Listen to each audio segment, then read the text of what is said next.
Meu nome é Daniel, vou fazer uma resenha de um livro para participar do concurso GetTube. É um concurso cultural. Teria que ser feita uma resenha de um livro de literatura alemã.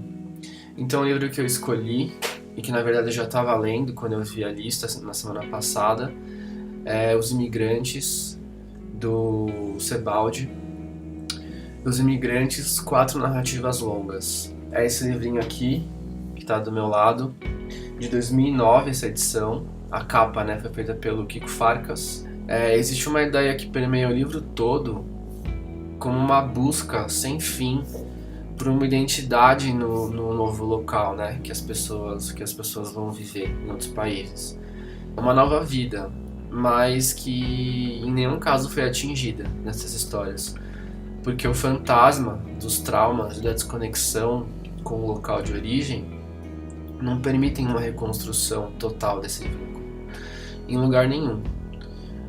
Deixa marcas mesmo profundas, e por mais que o lugar seja agradável e até bem adaptável. Eu li logo depois de ter lido A Questão da Culpa, do Karl Jaspers, que é esse livrinho aqui, fininho.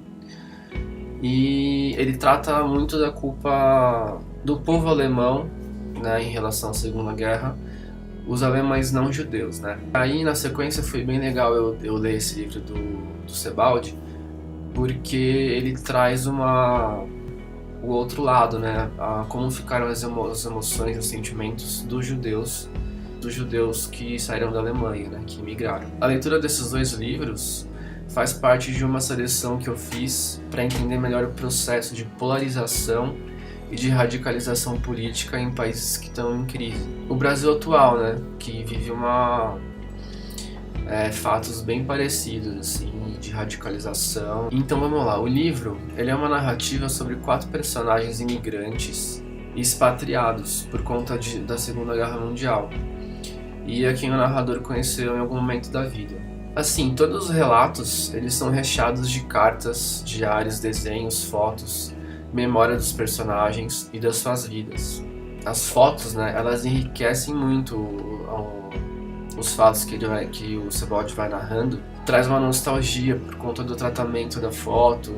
Não tem a legenda, não são factuais, né? Você sabe que não são as pessoas que estão falando, mas traz uma ilustração muito legal da narrativa. Você precisa imaginar quem é quem às vezes e onde eles estão, mas isso não faz a menor falta, pelo contrário, é até interessante. Muitas palavras do dia a dia mesmo, judaico-alemão, e da época, né? Então, tipo datas comemorativas do judaísmo, e até o que são bonecos Hummels, que eu não sabia, que é tradicional na Alemanha, né?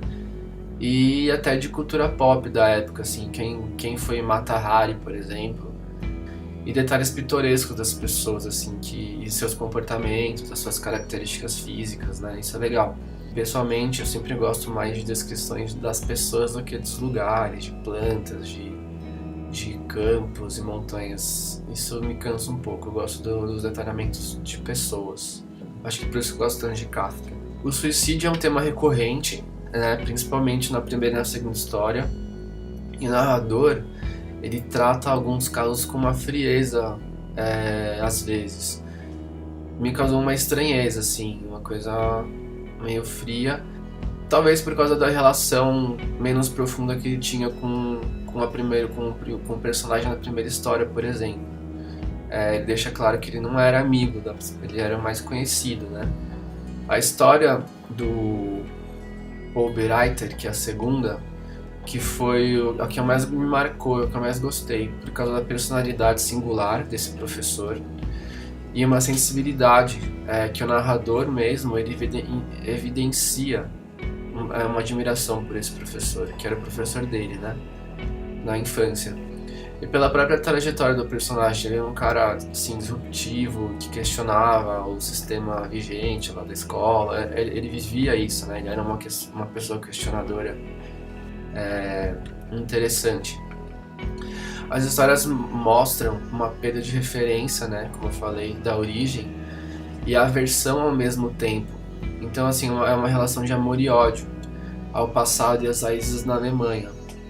mas que esses personagens não podem mais contemplar da mesma forma que eles poderiam contemplar se não tivesse passado por esse trauma.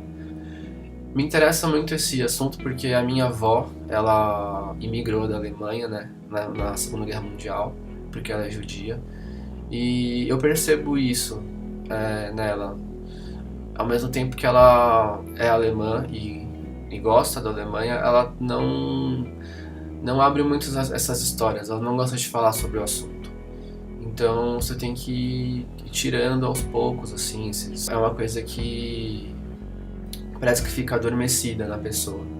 Me chamou a atenção a sensação de isolamento e a solidão na quarta história. Ele trata a cidade de Mansfield como se fosse uma cidade fantasma, assim. Então me pareceu que independente de onde ele estivesse, a cidade ia ser fantasma para ele, porque ele tem isso internamente nele, assim. Bom, para fechar, o livro é um retrato sem floreios do que acontece no psicológico e emocional de pessoas que são expatriadas, mas não só, de que são perseguidas de fato durante o conflito militar, não só pelo que elas pensam, mas pelo que elas são.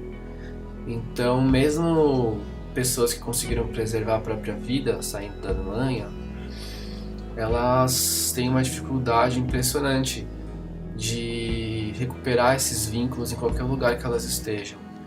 Então, elas têm praticamente anulado a capacidade de criar raízes novamente em uma nova pátria.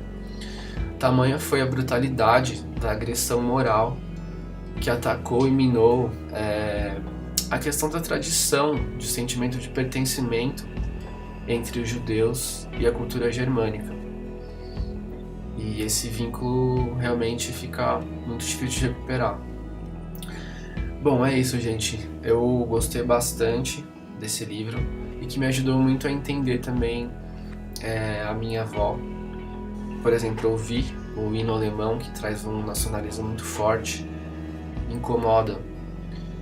Falar alemão, que é uma língua que ela sabe falar, ela não gosta de falar. Então, eu acho que é muito profundo o estrago na pessoa que passou por um abalamento desse vínculo com o próprio país. Obrigado pela atenção aí, gente. Espero que vocês tenham gostado e que tenham aguçado um pouco a curiosidade em conhecer essas narrativas do Sebald. Tá bom? Obrigado. Valeu.